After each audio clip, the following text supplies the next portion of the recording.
இந்த பல்பொடியை வச்சு அவங்க பல் தேய்ச்சாங்க அப்படின்னா அவங்களுக்கு 60 வயசானாலும் ஒரு பல்லு கூட உதிராது.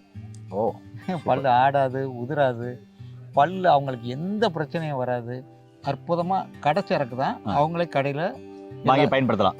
பயன்படுத்தலாம். அது என்னென்னங்கிறத பார்ப்போம். இதை கண்டிப்பா. வந்து கரெக்டான காம்பினேஷன் பண்ணி காற்று புகாத டப்பாவில் போட்டு வச்சுக்கிட்டு தேவைக்கு மட்டும் உபயோகப்படுத்துற மாதிரி சின்ன டப்பாவில் வச்சுக்கிட்டு தினமும் காலையில் விரல்கிட்ட தேய்க்கிறது மிகவும் சிறப்பு.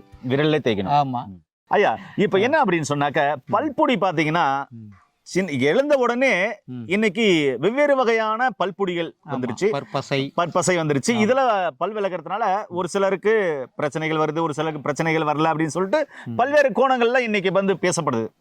ஆனா நான் இன்னைக்கு அதை பத்தி கேட்க வரல.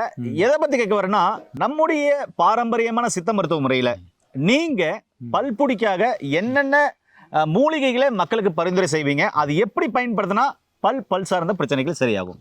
இப்போ இதில் வந்து நம்ம போடுற பல்பொடியில் பார்த்தீங்கன்னா அமிர்த கலசம்னு ஒரு பல்பொடி போடுறோம். அமிர்த கலசம், அது பேரே. ஓ சூப்பருங்க ஐயா.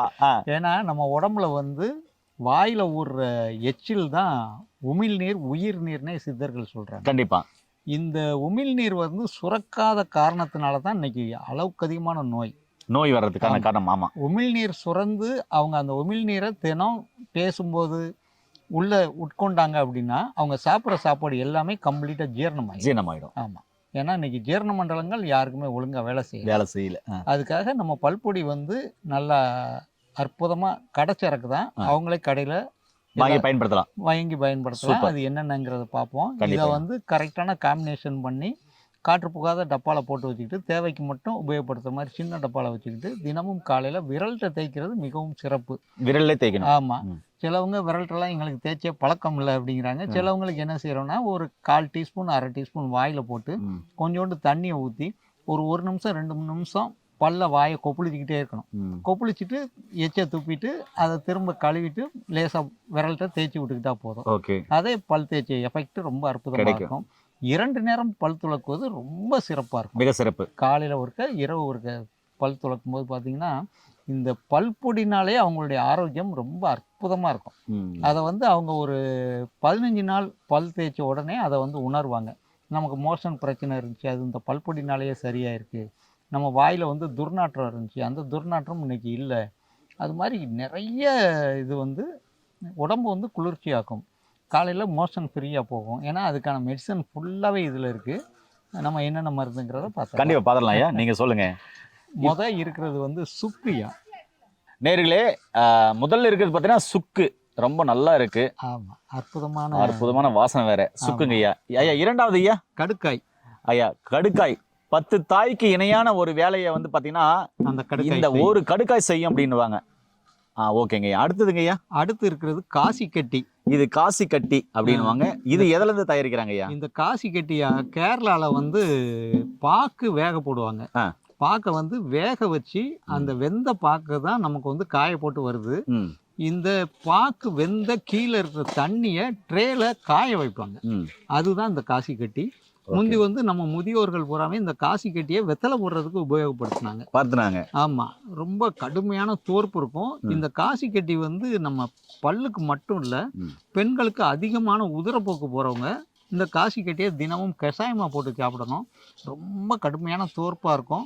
அப்படி இல்லைன்னா பவுடர் பண்ணி ஒரு 1/4 டீஸ்பூன் வாயில போட்டு வெந்நீர் குடிச்சுக்கிட்டாங்க அப்படின்னா இந்த காசி கட்டி வந்து அதிக உதிரப்போக்க உடனடியாவே நிப்பாட்டும். ஆமா, சூப்பருங்க ஐயா. ஐயா அடுத்ததுங்க ஐயா. அடுத்து இருக்கிறது கருவேலம் பட்டை பவுடர். இது கருவேலம் பட்டை பவுடர், நாட்டு கருவேலைன்னு சொல்லி கம்மாய்கள்ல பூரா வெறும் முள்ளா இருக்கிற மரத்தோட பட்டை பவுடர். இது பக்கத்துல இது வந்து இந்துப்பு, ராக் சால்ட். இந்த ராக் சால்ட் இமயமலையில இயற்கையாக கிடைக்கிற ஒரு பொருள். இதுல நம்ம சேர்க்கிறோம். பக்கத்துல இருக்கிறது வந்து கிராம்பு. ஆமா, நம்ம சமையலுக்கெல்லாம் உபயோகப்படுத்துற கிராம்பு. பட்டை லவங்கன்ற மாதிரி லவங்கம். ஆமா, லவங்கம். அதுக்கு அடுத்து இருக்கிறது வந்து படிகாரம். ஆமா, இது வந்து நம்ம பல்லுல ரத்தம் வர்றத உடனடியாக நிப்பாட்டும். இந்த நம்ம காசி கட்டி சொன்ன மாதிரியே தான் படிகாரமும். படிகாரத்தை ஒரு 50 கிராம் வாங்கி பவுடர் பண்ணி தோசைக்கல்ல அப்படியே மலைச்சாரல் மாதிரி போட்டாங்கன்னா கொஞ்ச நேரத்தில் பொரிஞ்சிடும். அதையும் எடுத்து இவங்க பவுடர் பண்ணி இந்த காசி கட்டியோட சேர்த்து சாப்பிட்டாங்க அப்படின்னா அவங்களுக்கு அதிக உதிரப்போக்கு வேகமாக நிற்கும். ஆமாம், ஓகேங்க. இப்ப இவ்வளவு மூலிகைகள் சொல்லிருக்கீங்க, இதுல எவ்வளவு எடுத்தாக்க அமிர்த கலசம் என்ற அந்த பல்பொடி கிடைக்கும்? அதையும் நம்ம கரெக்டா சொல்லிடுவோம். கண்டிப்பாங்க. ஆமா. மிளகு வந்து இது சுக்கு வந்து ஒரு 100 கிராம். 100 கிராம் சுக்கு. அடுத்து இருக்கிற கடுக்காயோட தோல். கடுக்காயோட தோல் நம்ம கடுக்காயை வச்சிருக்கோம். கடுக்காயோட தோல் வந்து ஒரு 100 கிராம். கடுக்காயை உடைச்சு அதனுடைய கொட்டையை எடுத்துடணும், அது விஷம். இதோட தோல் மட்டும் தான் மருந்து. இந்த தோல் 100 கிராம். 100 கிராம். ஓகேங்கய்யா. இந்த காசி கட்டி ஒரு 100 கிராம். இந்த காசி கட்டி ஒரு 100 கிராம். அந்த கருவேலம்பட்டை பொடி ஒரு 100 கிராம். இந்த கருவேலம்பட்டை பொடி 100 கிராம். இந்த இந்து உப்பு ஒரு 100 கிராம். இந்த இந்து உப்பு 100 கிராம். 100 கிராம். கிராம்பு ஒரு 100 கிராம். கிராம்பு ஒரு 100 கிராம். அந்த கிராம்புல மேல இருக்கிற மொட்டை எடுத்துறது மிகவும் சிறப்பு. மிக சிறப்பு. அந்த மொட்டை எடுத்துட்டு அந்த காம்பை மட்டும். ஓகே. படிகாரம் மட்டும் 50 கிராம். படிகாரம் 50 கிராம். 50 கிராம் போதும். இது எல்லாம் 100 கிராம், அது மட்டும் 50 கிராம்.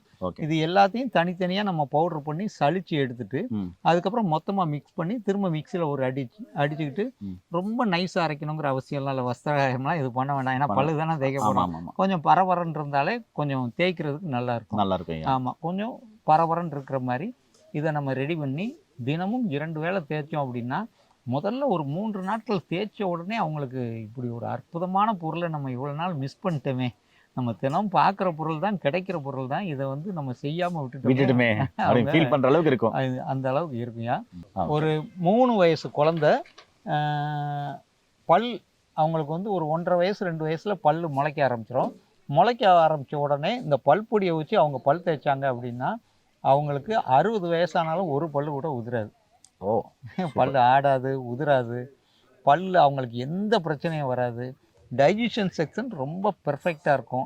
நோயே இல்லாமல் இருக்கும். ஒரு 2 விஷயந்தான் இதில் வந்து அவங்க ஃபாலோ பண்ணணும். ஒன்று வந்து பல்பொடி, இன்னொன்று வந்து சித்தர்கள் 6 மாதத்துக்கு ஒருக்க பேதி சாப்பிட சொன்னாங்க. இன்றைக்கி நம்ம ரசாயன உரமும் பூச்சிக்கொல்லி மருந்து அடித்த பொருட்களாக சாப்பிட்றதுனால 2 மாதத்துக்கு ஒருக்க பேதி. ஒரு 5 வயசுக்கு அப்புறம் அது வந்து ரெகுலராக பேதி எடுக்க ஆரம்பிக்கும். பேதிக்கு வந்து ஒரு குளிர்ச்சி எண்ணெய் நம்ம காய்ச்சுவோம், அதையும் இந்த வட்டம் காமிச்சிருவோம். அந்த குளிர்ச்சி எண்ணெய் வந்து ஒரு 1/2 டீஸ்பூன் டெய்லி இரவு இந்த பல்பொடி வச்சு தேய்ச்சாங்க அப்படின்னா அவங்களுக்கு வயசு எத்தனை 100 வயசு இருந்தாலும் சரி ஒரு நோயும் வராது. அந்த அளவுக்கு உடம்புல நோய் சக்தி அதிகப்படுத்திடுவோம். அருமைங்க, அருமை. 2 விஷயம் வந்து பெர்ஃபெக்டாக இருக்குங்க. ஒன்று வந்து வாயில எச்சில் அளவுக்கு அதிகமாக ஊறும். இன்னொன்று வந்து டைஜஷன் செக்ஷன் பெர்ஃபெக்டாக இருக்கும். ஜீரண சம்பந்தமான பிரச்சனைகளே இருக்காது. மலக்குடல் கிளீனாக இருக்கும், சுத்தமாக இருக்கும். சுத்தமாக இருக்கும்போது இவங்களுக்கு வந்து நோய்ங்கிறது வரவே செய்யாது. ஓகே. அதாவது நீங்கள் சொல்கிறது ரொம்ப அருமையாக விளக்க சொல்லிக்கிங்கய்யா. அஜீரணமும் மலச்சிக்கலும் ஆதி நோய்கள், அதனால வரதான் மீதி நோய்கள் சித்தரை சொல்லிருக்கீங்க. அப்போ அது ரெண்டுமே இல்லைனாக்க பிரச்சனையே இல்லையா? ரொம்ப அருமையான ஒரு தகவல் மக்கள் சொல்லியிருக்கீங்கய்யா. நேயர்களே, என்னென்ன மூலிகைன்னு ஐயா சொல்லியிருக்காரு, அது என்ன அளவுன்னு சொல்லிட்டாரு, அது எப்படி செய்யறதுன்னு சொல்லிட்டாரு. ஒருவேளை உங்களுக்கு செய்ய முடியல அப்படின்னு சொன்னாக்க ஐயா கட்டுக்கிற இந்த அமிர்த கலசம் படித்த பட்டதாரி மருத்துவம் மூலமாக உங்களுக்கு கிடைக்கும், நீங்கள் வாங்கி பயன்படுத்தலாம். ஐயா நமக்கு கிடைச்ச பொக்கிஷன்னு சொல்லலாம். ஏன்னா அப்படிப்பட்ட சித்த மருத்துவ முறைகளை வந்து மக்களுக்கு எளிமையான முறையில் சொல்லிட்டு வராரு. ஐயா உங்களுக்கு ரொம்ப ரொம்ப நன்றிங்க ஐயா. மீண்டும் இன்னொரு அருமையான பதிவில் உங்களை அன்புடன் சந்திக்கும் வரை உங்களை இந்த விடைபெறுவது உங்கள் குடும்பத்தில் ஒருவனாக உங்கள் அன்பு சோனாரிதாஸ். நன்றி, வணக்கம். வணக்கம் ஐயா. வணக்கம்.